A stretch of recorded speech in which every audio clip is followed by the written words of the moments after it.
पाकिस्तान के बनने से ही ये बात शुरू हो जाए, क्योंकि अगर आज फार्म 47 की बात होती है तो ये किस्सा 47 से पहले ही शुरू हो चुका था। और इधर अगर मिस मोजेज अराकीन में तारीख किसी ने पढ़ा हो पाकिस्तान के मशरत अलूम के अलावा, हम कहते हैं आइन पे अमल करें, हम बच्चे को तारीख झूठ सुना रहे हैं। हमारे जो पाकिस्तान में मशरत अलूम है वो सारा झूठ पे मबनी है। उस झूठ पे मबनी हम बच्चों को पढ़ा के फिर कहते हैं कि यहाँ के अच्छा काम करेंगे। मसला आपका शुरू होता है 47 में। हिंदुस्तान आजाद होता है और पाकिस्तान बनता है। मेरी बात से अगर किसी को तकलीफ हो, मैं वाज़ेह कर दूं कि मैं इस वतन में, इस मुल्क में गद्दार इब्ने गद्दार का बेटा हूं। और मैं समझता हूं कि आज की तकरीर के बाद शाम में कहीं मैं भी चौथी नस्ल में इस नारे से गुजरूंगा। तारीख हकीकत होती है और तारीख से आंखें फेरना, हकीकत से आंखें फेरना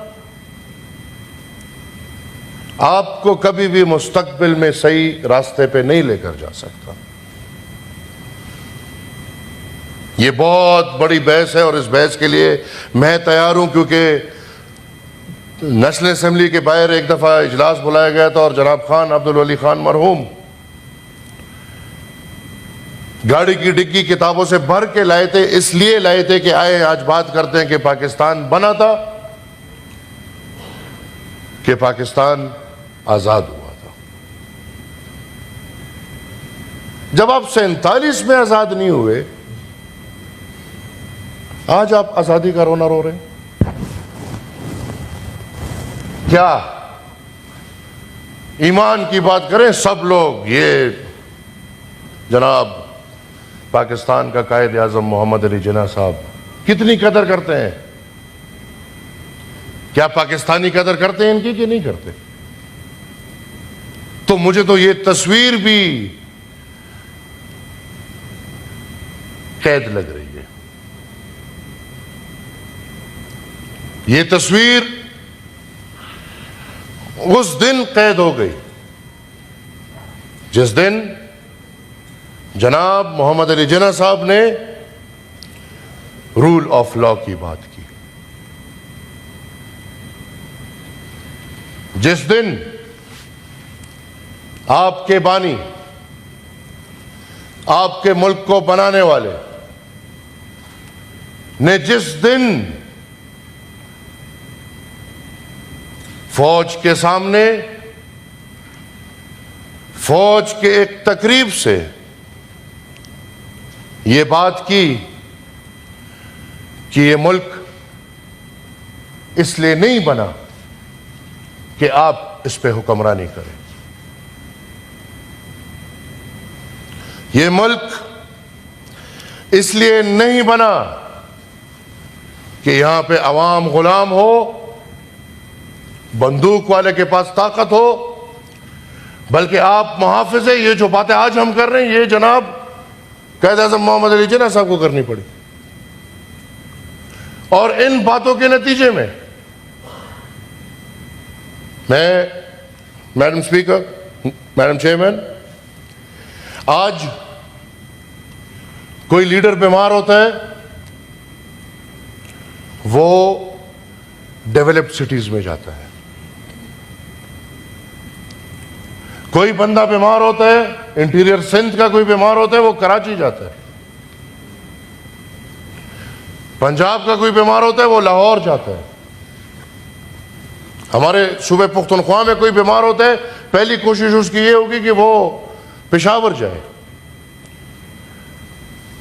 हमारे प्रोविंशियल कैपिटल्स में वो मसले नहीं हल होते तो फिर कोशिश होती है कि इस्लामाबाद आए या मुल्क से बाहर जाएं, दुबई जाएं, लंदन जाएं। हमारे लीडरान हमने देखा है कि लंदन जाके इलाज करा रहे हैं, हमने देखा है कि दुबई में इलाजें हो रही हैं, हमने देखा है कि अमेरिका में इलाजें हो रही हैं, हमने देखा है कि ये सब हो रहा है। लेकिन वो हमारे बानी जब बीमार हो गए तो उन बेचारे को ज़ियारत जाना पड़ा। आज से 75 साल पहले, 76 साल पहले मेरे बलूचिस्तान के भाई बैठे, ज़ियारत मैं 2 साल पहले गया हूं, सड़कें नहीं है, बिजली नहीं है, इंफ्रास्ट्रक्चर नहीं है, अस्पताल नाम का चीज नहीं है। लेकिन उस वक्त उधर की हवाएं ऐसी थी कि जनाब मोहम्मद अली जिन्ना साहब के लिए वो इलाज बन रहा था। अब ईमान से ये मुअज़्ज़ज़ सेनेट के अराकीन दिल के अंदर से सोचे कि क्या पहला कदम, इस मुल्क का पहला पॉलिटिकल कैदी जो एक सॉफ्ट एग्जाइल की शक्ल में जियारत भेजा गया, क्या वो ये बानी था या नहीं था?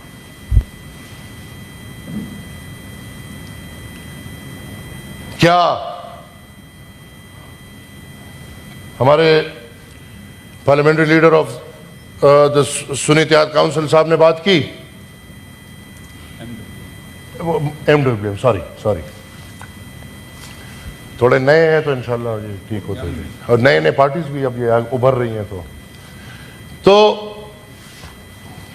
इन्होंने बात की, ईरान का सदर मरे जी, वो पूरा ईरान मैदान में है, वो सिर्फ सदर है। आपकी बाने मरे थे, किसी को पता नहीं था, मक्खियां घूम रही थी उनके ऊपर। ये तल्ख हकीकतें हैं। आज तक आप ये मुल्क, ये वतन, ये पाकिस्तान के शहरी इस अपने कायद को रिहा ना कर सके। आपको पता है पाकिस्तान में जो फिर कैद हुए हैं, तो इन पे एक ऐसी कैद लगा है कि आप पाकिस्तान में जनाब मोहम्मद अली जिन्ना साहब पे रिसर्च नहीं कर सकते। तो आए, आजादी की बात हो रही है, हम तो गद्दार हैं, हम तो सब कहते हैं हिंदुस्तान की तकसीम के खिलाफ थे। आज बात हो जाए 77 साल बाद कि तकसीम हिंदुस्तान का फायदा कितना हुआ है, नुकसान कितना हुआ है। हम तो चले गद्दार हैं, लेकिन आप मेरे मुअज़्ज़ज़ अराकीन आज जुडिशरी और मिलिटेबलिशमेंट की लड़ाई से निकल के, क्या मैं आपके लिए ये बात उठाने को तैयार हूं, मेरे साथ खड़े होने को तैयार है कि आज ये ऐवान ये मुतालबा करे कि जो पाबंदी पाकिस्तान में जनाब मोहम्मद अली जिन्ना साहब के ऊपर रिसर्च करने पे लगी है, ये खोल दी जाए और मेरे समेत सबको ये मौका मिले कि हमें पता चले कि हमारे कायद, हमारे रहबर, हमारे इस मुल्क के बानी मोहम्मद अली जिन्ना साहब कौन थे। कर ले, खैर है, थोड़ा कोई हाँ ना कर ले, हम फंसेंगे, आप लोग बचे रहेंगे इंशाल्लाह। आप लोगों के पास अच्छे डोमिसाइल हैं। तो बलोची भाई मेरे खैर है, आप ना करें, बाकी आप करें, हिम्मत करें। पाकिस्तान अगर आप देखें तो हम पाकिस्तान में फिर आते हैं, बानी की बात हो गई, और आपको मैंने रिक्वेस्ट की थी कि मेरी पहली तकरीर है तो मैं थोड़ी लंबी बात करूंगा। पाकिस्तान की जिंदगी 2 हिस्सों में बांटी जाती है। एक वो पाकिस्तान जो सन 47 से सन 73 तक है, और दूसरा वो पाकिस्तान जो 73 के बाद आज तक है। इस पाकिस्तान में रूल ऑफ द लॉ, अवाम के इख्तियार, और जो बातें आज हो रही हैं, जो आज के बेनिफिशियरी नहीं है, और उनको जो गिला है, ये आवाज जब मोहतरमा फातिमा जिन्ना ने उठाया तो वो भी गद्दार निकली। पाकिस्तान में अगर पहले दिन इस सब पे खड़ा हो जाता था, आज हमें ये सब कुछ ना देखना पड़ता। तारीख के स्टूडेंट्स यहां बैठे हैं, जब पाकिस्तान बना, पाकिस्तान में 2/3 अक्सरियत खुदाई खिदमतगारों की थी, हुकूमत, सिटिंग गवर्नमेंट। डॉक्टर खान साहब उस गवर्नमेंट की लीडिंग रोल में थे। 12 दिन के अंदर अंदर खुदाई खिदमतगार तहरीक की 2/3 अक्सरियत वाली हुकूमत उसको जबरदस्ती गिरा के उन सबको जेलों में डाल के 1/3 उस वक्त की मुस्लिम लीग कयूम खान को हुकूमत दी गई। उस दिन अगर पाकिस्तान में अवाम के इख्तियार के लिए पाकिस्तानी खड़े हो जाते, आज हमें ये दिन ना देखने पड़ते।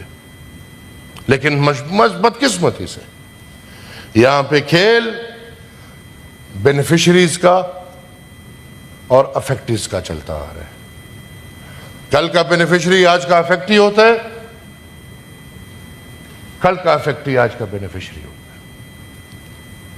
जब वो बेनिफिशरी होते हैं उनको सब काबिल कबूल है, फिर मुल्क के साथ जो हो खैर है। हमने मिसिंग पर्सन की बात नहीं करनी। ये अभी बदकिस्मती से किस्सा मिसिंग पर्सन से शुरू हुआ, लड़ाई में आखिर में सेनेट और या पार्लियामान और अदालत को आमने सामने होना पड़ा।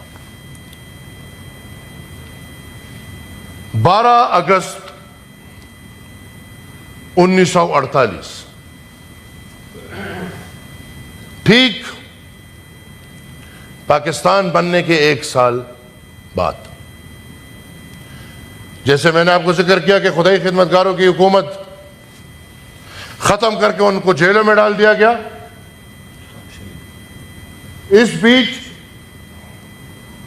बादशाह खान और कायद आज़म का राब्ता हुआ और कायद आज़म ने यह फैसला किया कि मैं बादशाह खान के पास आऊंगा, खुदाई खिदमतगार मरकज हमारा सरदरियाब। लेकिन कैरेक्टर्स थे। वो बादशाह खान जो पार्लियामान में आके वो लॉज लेते कि मैं तकसीम हिंद के खिलाफ था, लेकिन आज जब पाकिस्तान बन गया, पाकिस्तान एक हकीकत है, तो आए इस पाकिस्तान को बनाते हैं। और वो उन्होंने अपनी सारी सर्विसेज, खुदाई खिदमतगारी की जितनी भी सर्विसेज थी, वो पाकिस्तान बनाने के लिए मोहम्मद अली जिन्ना साहब के सुपुर्द की। एन उस वक्त जब मोहम्मद अली जिन्ना साहब सरदरियाब आ रहे थे तो कयूम खान ने कहा कि आपको मार देंगे। खुदाई खिदमतगार इकट्ठे हुए, वो आपको मार देंगे। खुदाई खिदमतगार पेशावर से सरदरियाब तक तैयारी में पकड़े हुए थे कि मेहमान आ रहे और आज हम एक नए मोड़ पे जाएंगे। मेहमान नहीं आया, मायूसी हुई, स्ट्राइक में बदल गया, सबको पकड़ लिया। 12 अगस्त 1948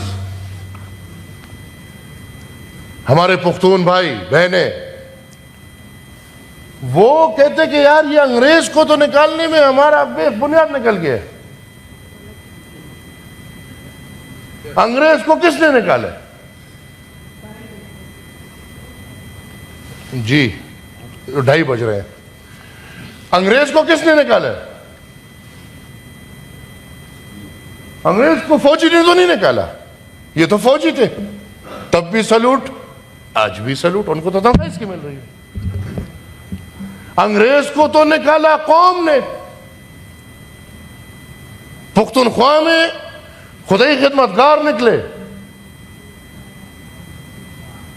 उनको हमने निकाला, मुल्क को आजाद किया। उस आजादी में भी हमारा नुकसान हुआ। मुल्क बना, आजाद तो नहीं हुआ। जब मुल्क बन गया फिर भी नुकसान। तो उन्होंने सोचा कि भाई हमारे सब लीडरान कैद है, लिहाजा हम एक स्ट्राइक करते हैं। और वो स्ट्राइक भी किसी के पास बंदूक नहीं, किसी के पास कुछ भी नहीं, एक पुरअमन खुदाई खिदमतगारों के बारे में जिसने भी पढ़ा है उनको पता है कि वो अदम तशद्दुद के पैरोकार थे और वो अदम तशद्दुद पे उनका सारा नजरिया था। क्या हुआ उस एहतजाज पे? आपके पाकिस्तान के फौज, या अगर आप लोगों को नहीं पता, ये आप कान खोल सुन ले, कान खोल ले,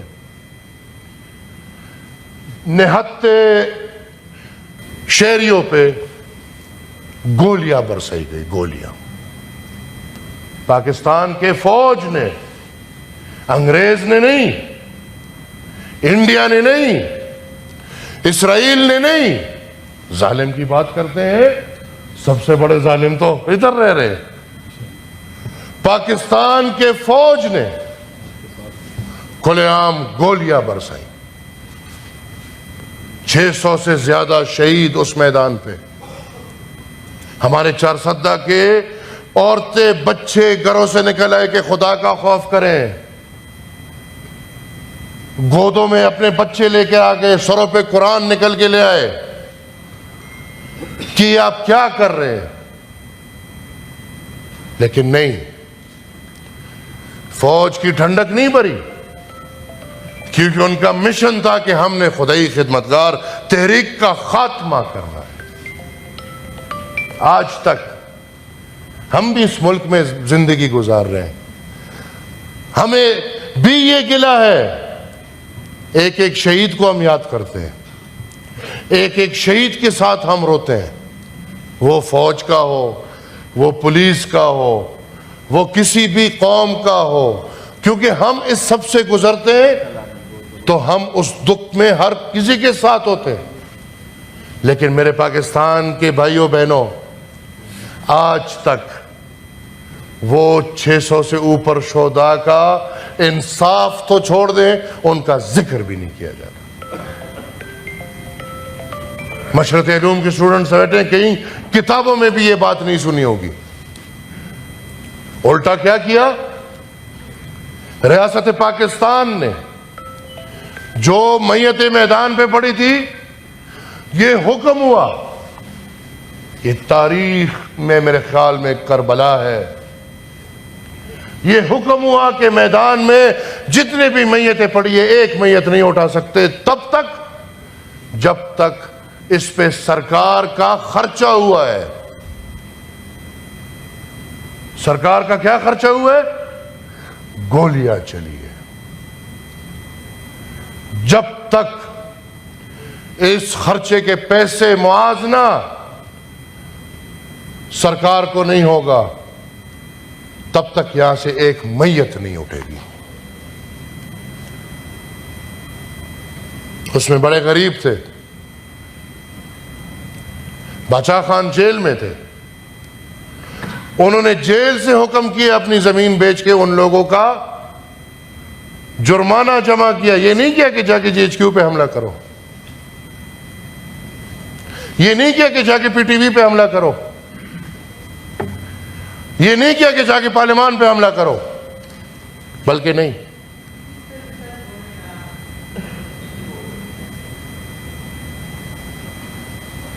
आप अपने चाचा से सुन ले, वो सुना देंगे आपको।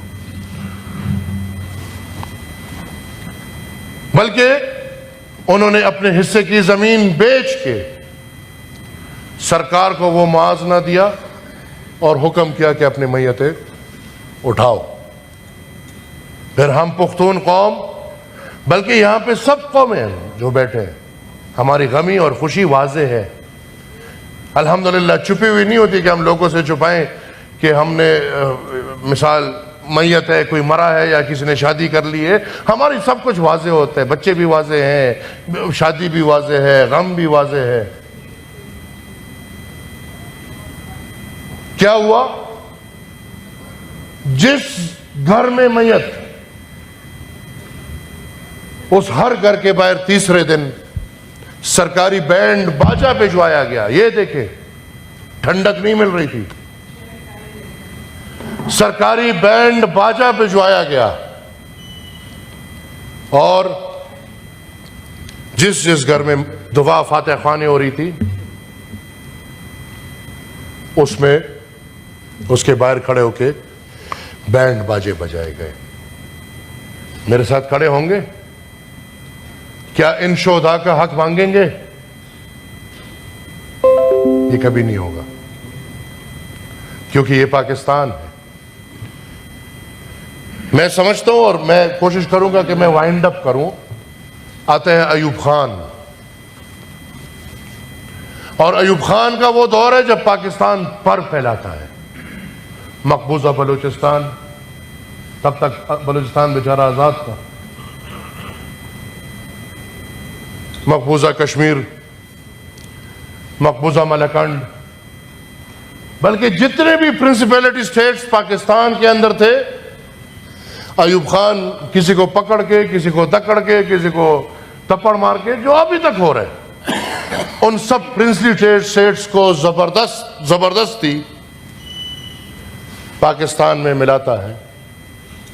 और आज जिस मैंडेट की बात हो रही है, तो इसी मैंडेट की खातिर जब हमें ये शौक चुस के नहीं भाई पंजाब पाकिस्तान है और पाकिस्तान पंजाब है और इसके अलावा पाकिस्तान कुछ नहीं है, हमने बंगाल के मैंडेट को ना मानते हुए हमने अपने आधे मुल्क को, अगर आज ये बात होती है कि पाकिस्तान तकसीम हो और आधा पाकिस्तान हमसे जुदा होकर बांग्लादेश बन गया, इसकी क्या वजह है? यही वजह है कि आप उनको मैंडेट देने को तैयार नहीं थे। यही वजह है कि आप उनको एक मजलूम महकूम कौम की तरह तस्वर कर रहे थे। जिस तरह आज आप पुख्तून को, बलोच को, सराइकी को, महाजर को, सिंधी को, बल्कि पंजाब में बहुत लोगों को, कश्मीरी को, गिलगिती को, जो जिस तरह कंसिडर किया जाता है, क्या मिला आपको? आपका मुल्क दो लख्त हो गया। और जब मुल्क दो लख्त हो गया, फिर एहसास हुआ, मैं स्किप कर रहा हूं क्योंकि मैं देख रहा हूं टाइम शायद मैं ज्यादा ले रहा हूं, मैं कुछ बातें कोशिश कर रहा हूं कि मैं स्किप कर रहा हूं।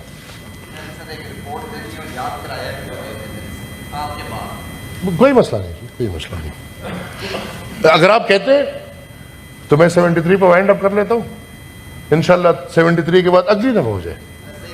कर ले। आपकी पहली स्पीच है सेनेटर साहब, आपकी पहली स्पीच है। आप अगर हमें तारीख में से एक नहीं, आपके लिए तारीख है, हमारे नहीं, दिल रो रहे हैं। ठीक है, बिल्कुल। आप मैडम, हमारे दिल रो रहे हैं। नहीं, आपको कौन अभी रोका? आप आज रो रहे हैं, हम अगली नशिस्त में अपना मैं वाइंड अप करने क्योंकि सुबह 10:30 से हाउस चल रहा है। मैं वाइंड अप करने की कोशिश करूँ। इंशाल्लाह अगली दफा फिर दूसरे नए पाकिस्तान जो 73 के बाद है उसकी बात होगी। क्या किया आपने? अब थोड़ा मैं इस पे बांग्लादेश पे थोड़ी बात कर लेता हूं। बांग्लादेश में उस साल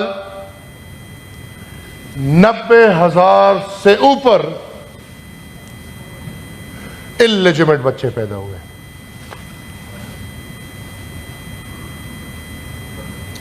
किसने किए? जालिमों ने, जालिमों ने। उस ऑपरेशन में बांग्लादेश में जाके इतनी मारदाड़ हुई है कि आज अगर आप बांग्लादेशी के सामने कहते हैं कि हम पाकिस्तानी हैं, वो उनको ऐसा लगता है कि वो गाली है। शेख मुजीब के घर घुस के शेख मुजीब से लेके एक छोटी बच्ची जो झूले में झूल रही थी, सबको मार के निकला है। जो बची है वो इस वजह से बची है कि वो बांग्लादेश में नहीं थी, उस वक्त बाहर पढ़ाई के लिए गई। तो इन्हीं से अकल हासिल कर ले हम आज फिर उस नैत पे पहुंचे हुए हैं। आज उस तरफ वाले, इस तरफ वाले, उस तरफ वाले, हर तरफ वाले इलेक्शन को दांदीशुदा समझ रहे हैं और मानते हैं। जो भी है, वो उस तरफ वाले हैं, वो इस तरफ वाले हैं, वो कहीं के भी हैं। और इलेक्शन दांदीशुदा मतलब आप अवाम का मैंडेट मानने को तैयार नहीं। या सेनेटर साहब, इन सारे इश्यूज पर आप अपनी मैं- सिटिंग में जरूर, अभी तो 32 मिनट, एक गुजारिश आखिरी, इधर बात हुई, मैंने फिर आज- सबका टाइम जो वादा किया था नहीं हो सक रहा है क्योंकि इनसे मैंने रऊफ एक हसन बात पे तो इस रिपोर्ट तरह मांगी है। तो हम बहस करते रहेंगे। जी नहीं, माइक बंद हो जाएगा, नहीं बहस नहीं करते रहे। कोई हमारी आवाज वैसी बहुत अच्छी है। प्लीज इंशाल्लाह आप माइक- वाइंड अप कर लें। माइक की जरूरत हमें नहीं है। किसी ने हम- 32 मिनट्स हम नहीं माइक लिए को- सेनेटर हम साहब, माइक को पीट करके बात गुजारिश है जी। प्लीज। आज क्यों हम जबरदस्ती एक पराई लड़ाई में घुस रहे हैं? जुडिशरी को प्रॉब्लम था मिसिंग पर्सन से, और मिसिंग पर्सन भी भाई, हम भी अजीब लोग हैं, सिलेक्टिव मिसिंग पर्सन है भाई। 100 लोग मिस हो गए, कोई मसला नहीं, एक मिस हो गया, हंगामा बर्पा कर दिया, एक मिल गया, मसला हल। 32,000 मिसिंग है भाई, खैर है, कोई मसला नहीं। ये क्या मुल्क है? तरजीहात क्या है? और फिर जुडिशरी बात करती है एक ISI की, कर्नेल की, वो तकलीफ कहीं और हो जाती है, वो तकलीफ ऐवानों में पहुंच जाती है। तो फिर जब ऐसे किरदार और ऐसे तकालीफ ऐवानों से उठेंगी तो प्रॉक्सी बोला जाएगा, क्यों ना बोला जाए। और जो प्रॉक्सी नहीं होते मैडम, उनको 100 दफा प्रॉक्सी बोला जाए, उनको तकलीफ कभी नहीं होगी।